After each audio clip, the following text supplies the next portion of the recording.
സംസ്ഥാനത്ത് ഇന്ന് അതിതീവ്രമായ മഴയ്ക്ക് സാധ്യത. പത്തനംതിട്ട, കോട്ടയം, ഇടുക്കി ജില്ലകളിലാണ് റെഡ് അലർട്ട് പ്രഖ്യാപിച്ചത്.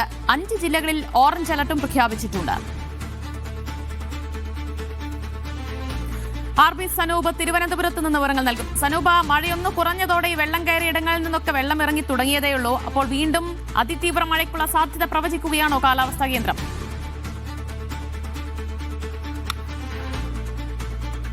ദിവ്യ, ആശങ്കയ്ക്ക് ഒഴിഞ്ഞതാണ്. കാരണം പത്തനംതിട്ടയിൽ നിന്നും കോട്ടയത്തു നിന്നും ഒക്കെ തന്നെ വെള്ളം ഒഴുകി പോകുന്ന സ്ഥിതി ഇപ്പോൾ ഉണ്ടായിരുന്നു. അപ്പൊ അതുകൊണ്ട് തന്നെ ഈ ക്യാമ്പുകളിൽ നിന്നൊക്കെ ജനങ്ങൾ തിരികെ അവരുടെ വീടുകളിലേക്ക് പോവുകയായിരുന്നു. അപ്പോഴാണ് ഇന്നിപ്പോൾ അതിതീവ്രമായിട്ടുള്ള മഴ മുന്നറിയിപ്പ് വന്നിട്ടുള്ളത്.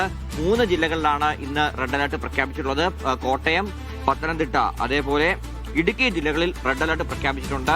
5 ജില്ലകളിൽ ഓറഞ്ച് അലർട്ടും പ്രഖ്യാപിച്ചിട്ടുണ്ട്. കൊല്ലം, ആലപ്പുഴ, എറണാകുളം, കണ്ണൂർ, കാസർഗോഡ് ജില്ലകളിലാണ് ഓറഞ്ച് അലർട്ട് പ്രഖ്യാപിച്ചിട്ടുള്ളത്. നിലവിലിപ്പോൾ മഴയ്ക്ക് അല്പം ശമനമുണ്ടെങ്കിലും ഏത് സമയത്തും അതിതീവ്രമായിട്ടുള്ള മഴ പെയ്യും എന്നാണ് കേന്ദ്ര കാലാവസ്ഥാ നിരീക്ഷണ കേന്ദ്രം നൽകുന്ന മുന്നറിയിപ്പ്. തെക്കൻ തമിഴ്നാടിന് മുകളിലുള്ള ചക്രവാത ചുഴിയുടെ ശക്തി അത് ദുർബലപ്പെട്ട് തുടങ്ങിയിട്ടുണ്ടെങ്കിൽ പോലും വ്യാപകമായിട്ടുള്ള മഴയ്ക്ക് സാധ്യതയുണ്ടെന്നാണ് കേന്ദ്ര കാലാവസ്ഥാ നിരീക്ഷണ കേന്ദ്രം നൽകുന്ന മുന്നറിയിപ്പ്. നാളെയും മഴ മുന്നറിയിപ്പ് നൽകിയിട്ടുണ്ട്. നാളെ ഇപ്പോൾ 8 ജില്ലകളിൽ ഓറഞ്ച് അലർട്ടാണ് പ്രഖ്യാപിച്ചിട്ടുള്ളത്. ഒരു 10-ാം തീയതി വരെ മഴയ്ക്കുള്ള സാധ്യതയുണ്ട്. പക്ഷേ വ്യാപകമായിട്ടുള്ള മഴ 2 ദിവസം കൂടെ കാണുമെന്നാണ് നിലവിൽ അവർ പ്രതീക്ഷിക്കുന്നത്.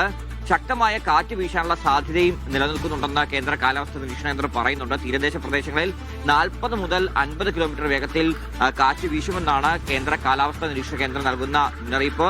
നിലവിൽ ഇപ്പോൾ ക്യാമ്പുകളിൽ കഴിയുന്ന ഭൂരിഭാഗം പേരും മടങ്ങി തുടങ്ങിയിട്ടുണ്ട്. പക്ഷേ ഈ മഴ മുന്നറിയിപ്പ് നിൽക്കുന്ന സാഹചര്യത്തിൽ അത് പത്തനംതിട്ടയിലെയും കോട്ടയത്തെയും രക്ഷാപ്രവർത്തനത്തെയൊക്കെ ബാധിക്കുമോ എന്നുള്ള ഒരു ആശങ്ക നിൽക്കുന്നുണ്ട്. എന്നാൽ പോലും നിലവിൽ അതിതീവ്രമായിട്ടുള്ള മഴ പെയ്ത് തുടങ്ങിയിട്ടില്ല. പക്ഷേ ഈ രാത്രിയായാലും ഒക്കെ തന്നെ പെയ്യാനുള്ള സാധ്യത നിൽക്കുന്നുണ്ട്. ദിവ്യ.